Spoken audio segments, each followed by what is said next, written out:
Hello and welcome to the Try Talking Sport podcast hosted by me, Joanne Murphy. Whether you are an athlete, adventurer or endurance enthusiast or simply have an interest in sport, you have come to the right place for inspiration, encouragement, motivation and of course, and as always, a little bit of entertainment. Happy birthday to us. Yes, the podcast is 2 years old this week. Whoop!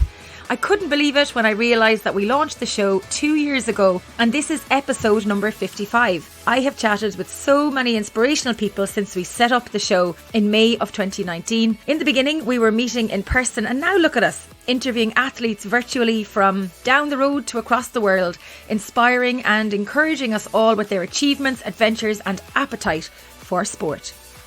Thank you to everyone who has tuned in, downloaded, subscribed, shared the show, and of course to all of our amazing guests who have been so generous with their time and agreed to be part of the show. As a one-woman operation looking after 90% of the work that goes into getting an episode out every fortnight, it really has been fantastic to receive so much support for the show over the past 2 years. And a big shout out to our producer Alan, who makes the finished product sound so good every time and has been a huge part of its success right from the very first step in setting it up through to today. Roll on the next 2 years, Alan, eh? I hope you're all doing well and are enjoying the easing of restrictions. What has been the biggest change to your life since the restrictions have eased? Did you go visit family? Did you head to the shops? Have you been out beyond your county to explore somewhere new?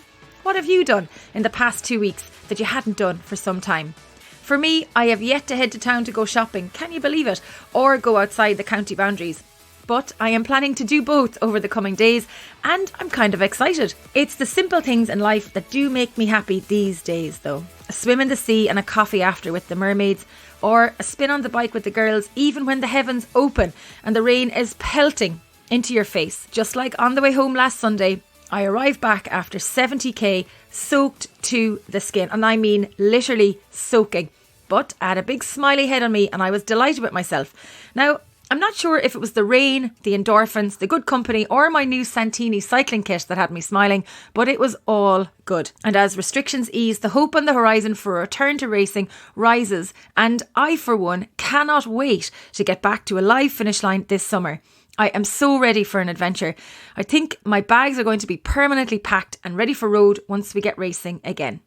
In this special episode of the podcast, I chat with the amazing Aoife Cooke, the marathon runner from Cork who stamped her ticket to Tokyo at the Cheshire Elite Marathon last month. Aoife ran a personal best time of 2 hours 28:36 seconds to qualify for the Olympics this summer, moving her to the position of the fourth fastest Irish woman of all time over the 26.2 mile event. Her previous marathon time of 2:32:34 was recorded at Dublin Marathon in 2019, which saw her become the national marathon champion. Aoife is a proud member of Eagle AC and has represented the club over a multitude of distances from 5k to marathon. In her late teens, Aoife attended Arkansas Tech University on an athletics scholarship and showed great promise as a junior athlete, where she represented Ireland in the Euro Cross Countries in 2005. Unfortunately, injury prevented her from reaching her full athletic potential at that time. Coming home to Ireland, she took time to recover, rebuild and reignite a love of running. A New Year's resolution to run the Cork City Marathon in 2015 paved the way for her to commence her marathon running journey, which has seen her return to the top step of the podium and build on her achievements in running. With some key race successes, coupled with changes to her career and her training in recent years, Aoife Cooke has run her way into the history books and has ambitious and exciting plans to excel even further in her chosen sport of marathon running. This was a fun chat with Aoife. Her humility and positivity shine through in this episode. We get some incredible insight to her journey in sport and once again are reminded that our dreams and goals are never too far out of reach with courage, commitment and a desire to succeed. Enjoy the show. Aoife Cooke, thank you so much for joining me on the podcast today. I'm so excited to talk to a fellow Corkonian who is smoking up the 26.2 mile marathon distance running in recent weeks. Yeah, thank you. Glad to be here. Delighted to be on this as well. Aoife, it's been a few weeks since you set your marathon qualifying time for Tokyo. Has it been a whirlwind couple of weeks? It has, yeah. To be honest, it's been a bit crazy now the last few weeks, just with everyone kind of wanting to catch up and meet up and, kind of talk about it and everything. All in the best way, So it's been a great few weeks, really. Just a lot of clubs around Cork have kind of given me gifts of flowers and some club gear. So I think I have club gear from almost every club around Cork now at this stage. So no, it's been a crazy busy few weeks now, but really good, really good. So what has it been like? Like, talk us through some of the activities you've been up to. I know you had some involvement with Dublin City Marathon. They were launching their virtual series there just literally, I think it was last week that happened. What's it like now walking around thinking, I'm going to the Olympics? This is finally happening. I think I've only really let it sink in the last week. In the last week, I would say that it's really kind of sunk in and really hit home that I'm actually going. So yeah, it's been a bit crazy. I suppose before that, it was just so busy with kind of doing interviews and podcasts and things like that. So it was just kind of, I didn't have time to process it too much. And yeah, I was involved with the launch of the Dublin Marathon there last week as well. So there was a lot of kind of media stuff involved in that too. Kind of once last week was over, things kind of quietened down a little bit then, and it was just at that time I kind of was like, oh wow, I actually did that. And, this is happening now. I'm going to the Olympics. And then it's kind of been a process of, I suppose, figuring out what I'm going to do now between now and the Olympics and kind of training wise and what I'm going to do. So it's been really interesting and really fun to kind of work through that as well.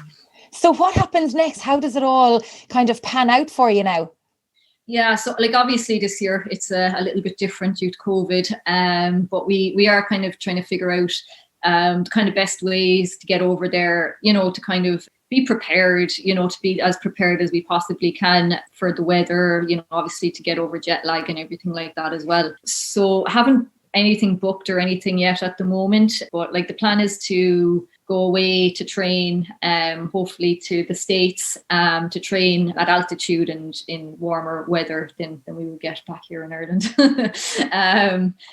So the plan is to go over there, just trying to get everything finalized with that so that I have permission to do that and everything. But hopefully going to head over there the end of this month, all going well. And then probably travel straight from there over to Japan around the 20th, 25th of July, that kind of way. Go to the holding camp there then and up to Sapporo where the marathon will be. On a scale of 1 to 10, how excited are you? I'm really excited now. I'll be honest, last week I kind of got a bit overwhelmed. I was just this is all happening really quickly. And, it's just kind of a lot of trying to organize and a lot of stuff that's still up in the air, I suppose, at the moment. But then I just got to thinking and it was look, this is what you've wanted, this is what you've been, this is why you went to Cheshire to run the marathon, to qualify. So you knew that this was a possibility. So I kind of sat down and it was look, just kind of go with the flow, whatever dates you're going to travel, just go with it. You've nothing to lose here. So once I kind of got that into my head, it was just this is actually a really exciting time, to travel to the States now, somewhere I haven't been before. So I'll get that whole new experience. And then also to Japan, which will be absolutely an incredible experience as well. I was chatting to somebody during the week and we were asking and discussing whether there was something in the water in Cork, because yourself and Lizzie Lee and Sonia O'Sullivan, to name but a few of our female athletes heading to the Olympics as marathon runners, as runners, athletics. Is there something in the water that I wasn't drinking when I was living there that made you so fast? I don't know. We definitely have a good track record down here in Cork, all right, when it comes to sports in general. Athletics definitely would be a big one. Obviously the ones you mentioned, and and I've forgotten about Phil Healy and a few others as well that are flying it as well. So apologies to anybody I didn't mention. They were just the ones that rolled off the tip of my tongue. Yeah, but there is a lot, and we've been I don't know. I think we're down in Cork we're driven bunch. We like to succeed. We're the real capital down here and we just like to show it. No offence to be taken by any of our listeners who are living outside of Cork, especially the Dubs. Going to Cheshire, there hadn't been many opportunities for qualification for Tokyo.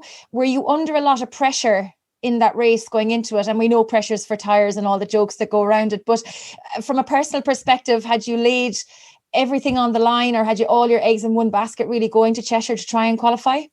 I did really, like, in my head, it was just like, this is it. This is your one chance, you know, because really and truly, like, you know, I guess possibly you could go again, but really it would be a hard ask, you know, to try and do another marathon before the end of May, whether there is another marathon to do or not.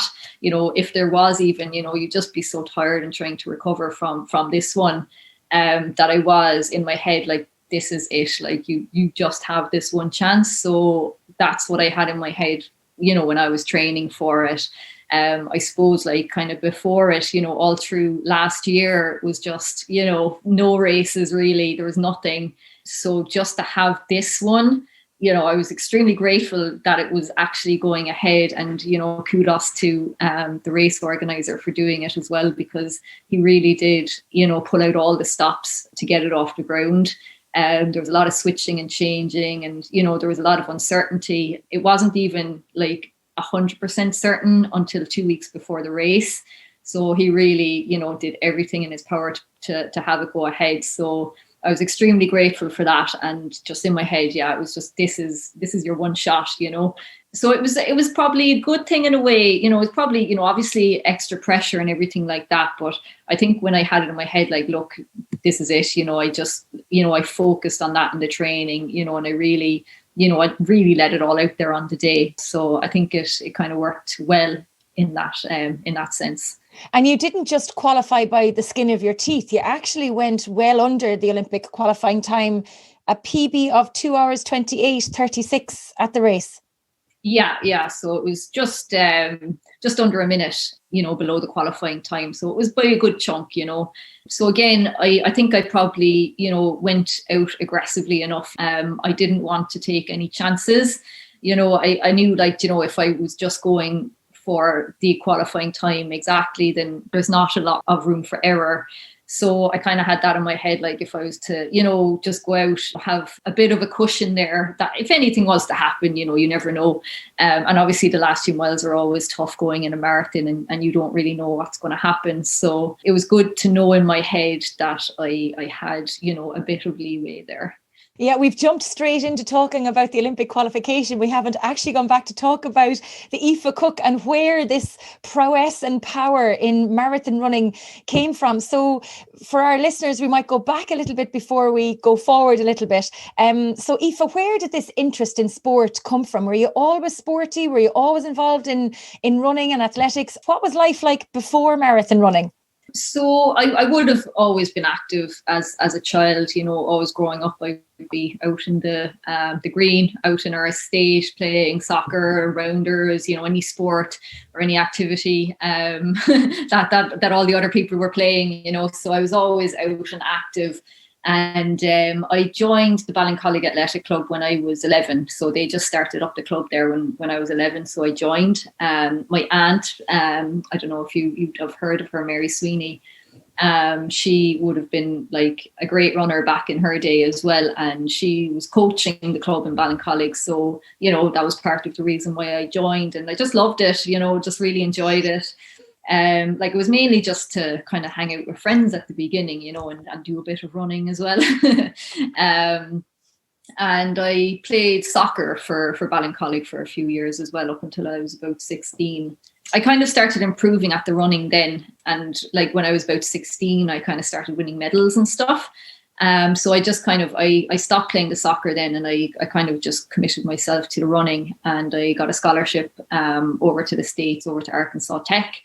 And went over there for a few years, came back early because of injuries. I was getting stress fractures. I had low bone density. And so I kind of had to come back, and I kind of stopped the running for a few years then. So for a period of about maybe 6 years, I wasn't.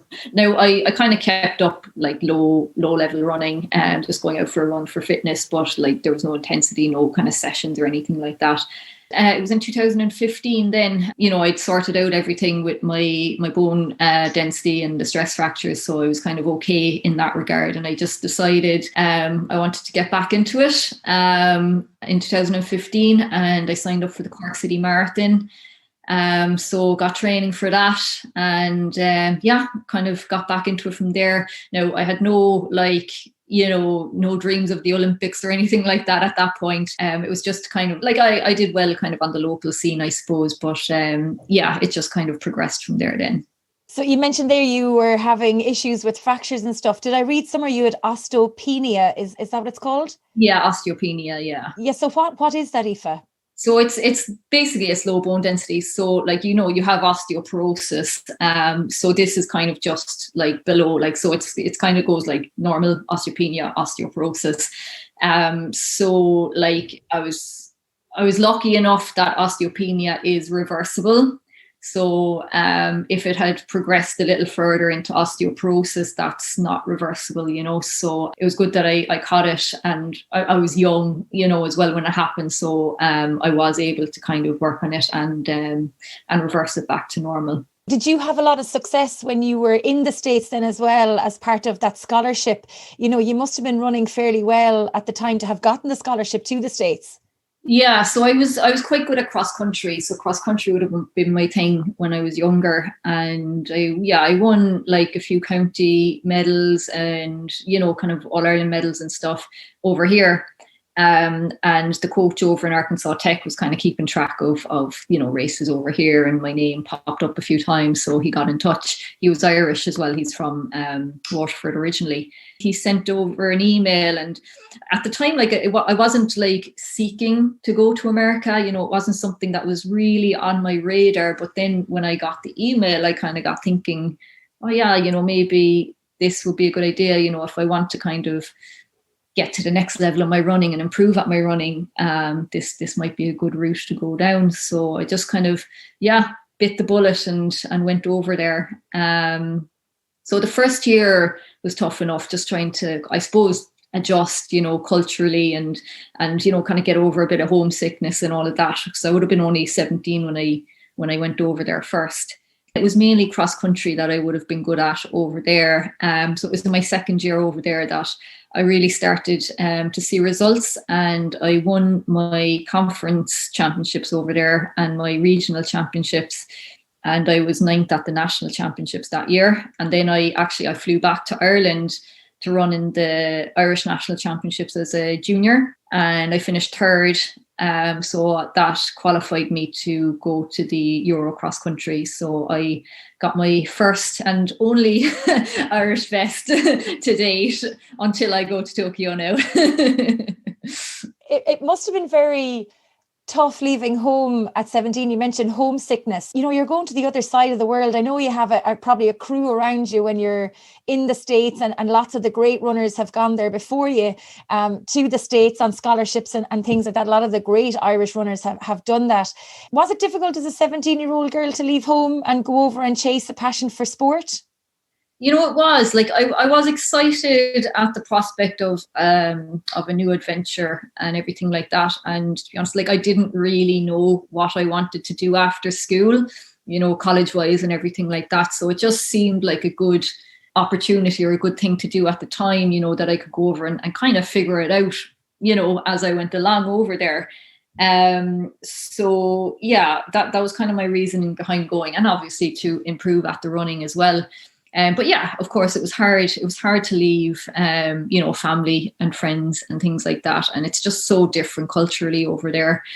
Arkansas Tech is in Russellville in Arkansas, and it's a dry county. So they don't sell alcohol at all in the county. So, I was kind of my friends back here were, having that college experience where they were going out and all of that kind of stuff. And I was over there having my very different college experience. But I did adjust, and obviously better for the running that I I had the more calm experience, I guess. And I made friends, kind of started doing stuff that they did over there. They would go to the lake, there's really nice lakes and stuff, go swimming and all that kind of stuff, which was a lot of fun. So I really kind of came into my own over there in the second year. In my first year, I came home for the summer, but I decided to stay over the summer of my second year, and I kind of worked in the college doing painting in the dorm rooms. And it was such a great, really fun summer for me. So I really did start to enjoy it then. And all your friends were probably trying to come over on the J1 visa that summer that you didn't come home. Yeah.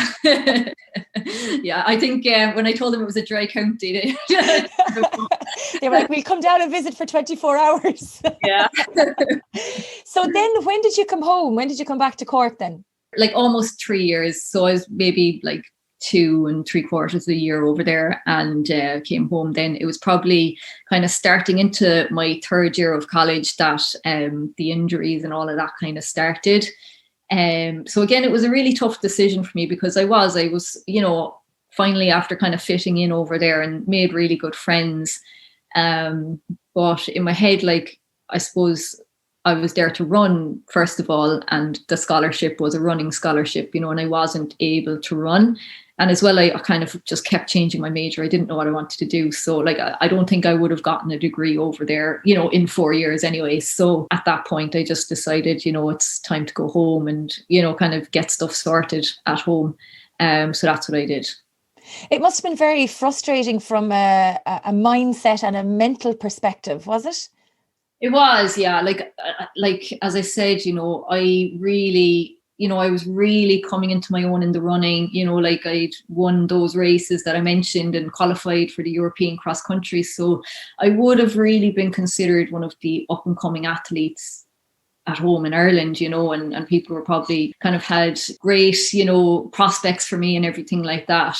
And then that happened. So it was very hard at the time. And I did get very down and upset. And, you know, it just like, I suppose that's what I had planned for myself as well. And then it all kind of just went away overnight almost, you know. So it was tough. And it did take me a while to, I suppose, you know, come to terms with it and kind of figure out what to do other than the running, I guess. And even to kind of like, you'd spent so much time running and now injury was preventing you do what you wanted to do. Was it hard to come home then as well? Yeah, like, I mean, in a way, again, I was excited in one sense, just come home and to family and friends and everything like that.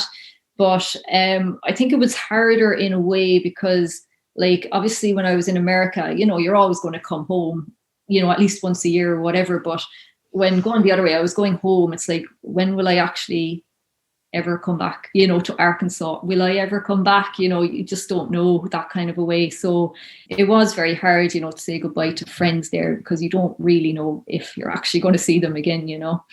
And then we see the wonderful journey that you're on now, the path to Tokyo, which may not have happened if you hadn't had all those issues with the injuries and the I still can't pronounce it.